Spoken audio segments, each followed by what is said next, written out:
Inflation is about as consistent a force in the universe as entropy.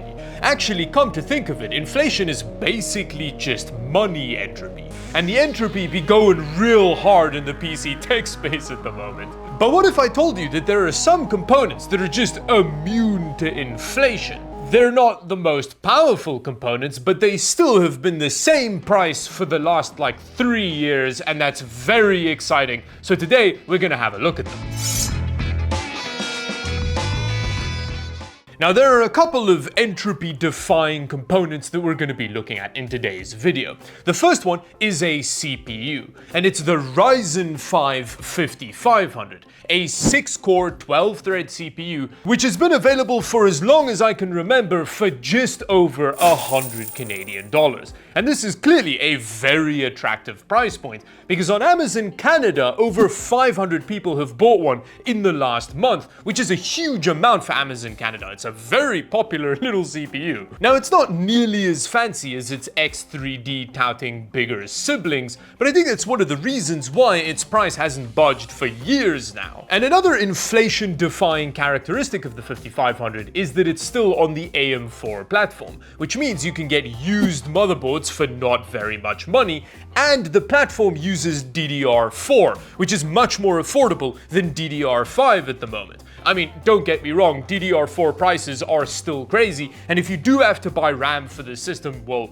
condolences, but at least you're better off buying RAM for this than you are for an AM5 platformed CPU. And then the other entropy-resistant component that we're having a look at in today's video is the AMD RX 580. This graphics card's been around for so long, I'm pretty sure it taught Marcus Aurelius how to write. Now, in all fairness, the RX 580's price has been on a roller coaster over the course of its long life. Every time that there's been a crypto mining apocalypse, its price has surged quite a bit. But the graphics card is old enough now that you can still buy various definitely legitimate versions of it on AliExpress for around 150 Canadian dollars, a price that it's been available at for a very long time. Now, one thing to note with most of the versions that you see on AliExpress is that they're the slightly cut down SP2038 versions of the RX 580. So unfortunately for a lot of these cards, they have had an eighth of their brain sliced off, but you can still get used full-fledged RX 580s on eBay or locally for much less money. I would personally go that route, but either way, you have to be real aware of which version you're getting.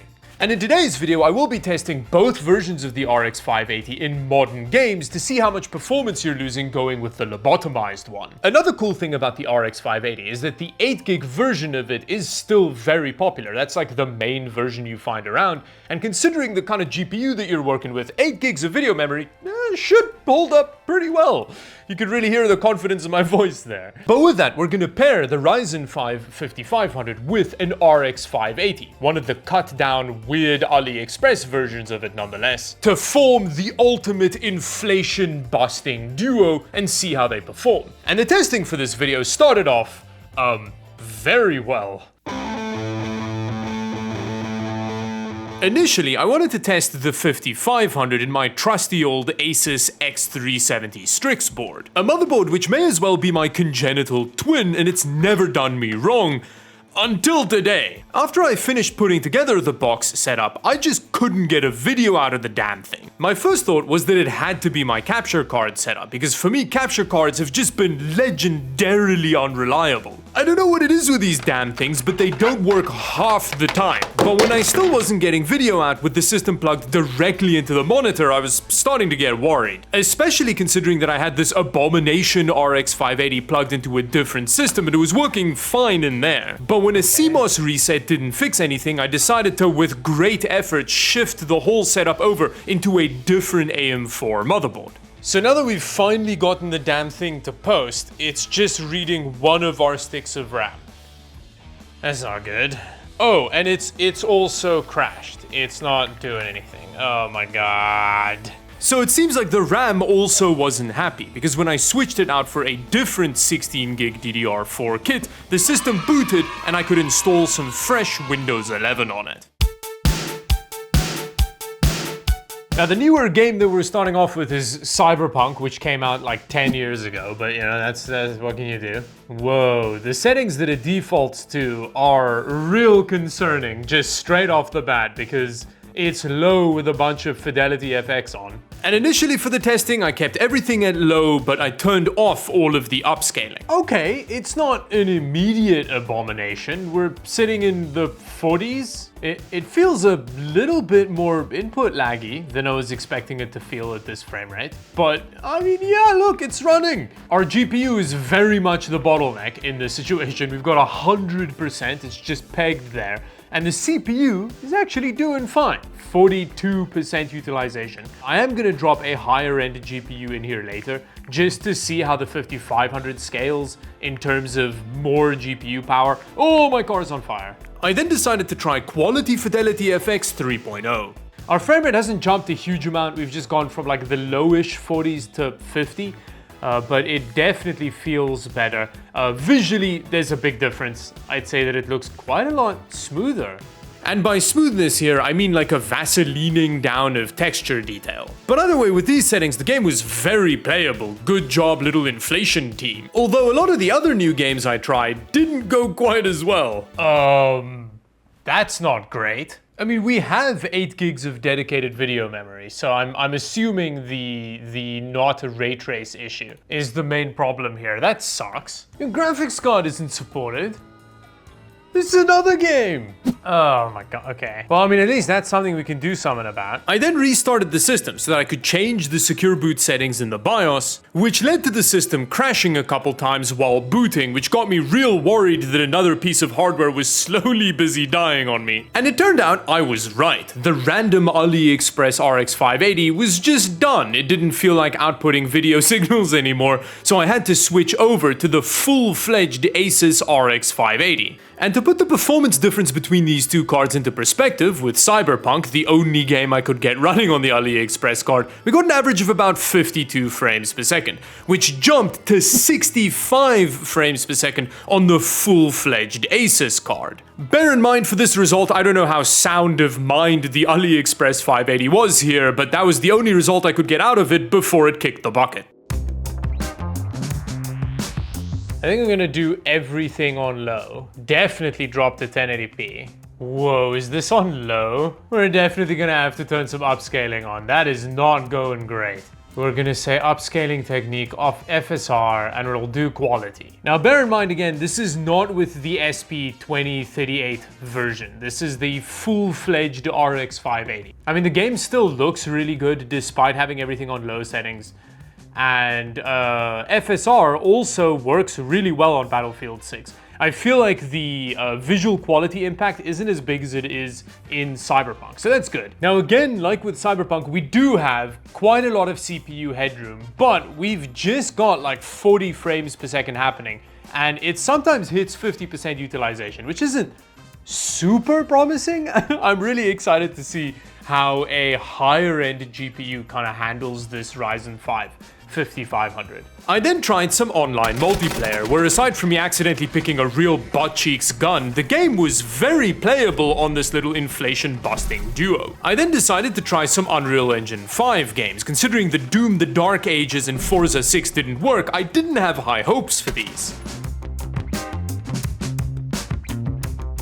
Okay, well, our first Unreal Engine 5 game seems to have launched. So we're gonna go into the display and graphics. Obviously, we need to drop the 1080p. We're gonna turn VSync off. Super sampling is off for now, although that's almost definitely not gonna work. Whoa, look at that. I mean, 32 frames per second, and we don't have any super scaling or whatever happening. It actually kind of feels aight. The game does look very mushy. Do we really not have upscaling going on? The game looks like it's been regurgitated in front of our eyes by a sick cat. FSR 1? Apparently that was our best bet, so I turned it on quality settings. I guess the sharpening effect of the Fidelity FX does help a little bit, and now the frame rate is better. It's kind of running fine. It's alright. What's really interesting about it is that despite the fact that we have our 8 gigs of video memory, None of the games have gotten even close to using it, which makes sense. Our GPU is very much the limitation in this use case. Hey, Stalker 2 also launches. So Unreal Engine 5 seems to be fine with the RX 580. So it's just some other newer games. Wasn't expecting that, but either way, wow, the game looks so bad. It looks terrible. I mean, it's just quality FSR. Why is it so smeary? And by smeary, I mean not sharp. Like, this is pretty rough looking. But I guess it feels okay. At which point we have a good indication of how our RX 580 handles modern games, but we've barely put our Ryzen 5 5500 through its paces. Besides, the CPU manages to do surprisingly well at Cinebench R20, so it should be able to keep up with a much faster GPU than the RX 580. So let's see how it manages an RX 9060 XT, which is one of the few 16 gig VRAM graphics card available today that doesn't cost like $1 billion. Having said that, they still are almost $100 over MSRP, which is pretty bleak. Okay, now it's not the jump in frame rate that's surprising to me. What's surprising to me is the CPU temperature and power draw situation. So with the much higher load on the CPU, it's jumped to 77C with just 7 watts of power draw. Does that make sense? It almost definitely doesn't make sense. It was the same thing when we had the RX 580 in the system, and it's not like the CPU's not doing anything here. We're getting solid frame rates. So I'm pretty sure we've either got a power draw sensor issue or MSI Afterburner really needs to lay off the crack. But either way, our 5500 is holding up with the 9060 XT surprisingly well. And Cyberpunk is actually one of those games that is very CPU bound. Like, it rails your CPU at higher frame rates. So this is pretty impressive. It's also worth noting that I upped the settings from 1080p low to 1080p high here. And we're still getting a significant boost over the RX 580, as you'd hope. And then before switching to Battlefield 6, I decided to drop a bigger air cooler on our Ryzen 5 5500, because the stock Wraith Stealth seems to be struggling quite a bit here. So with Battlefield 6, I'm using the same settings as with the RX 580. So this is 1080p low, and we're getting about 120 frames per second. I mean, it's fluctuating a lot. It's all over the place, but it's way faster.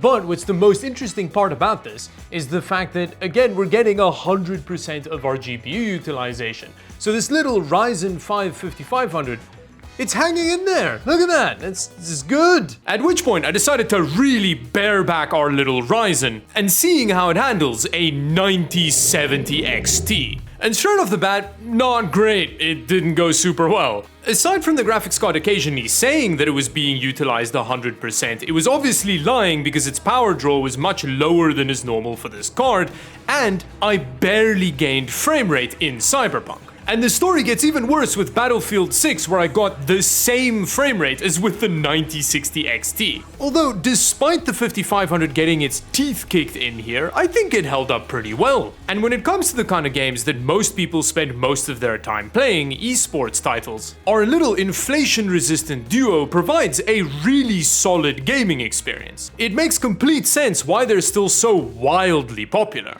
Which brings me to the end of the video. Thank you very much for watching. Subscribe to the channel if you enjoyed the video, and until the next one, bye bye.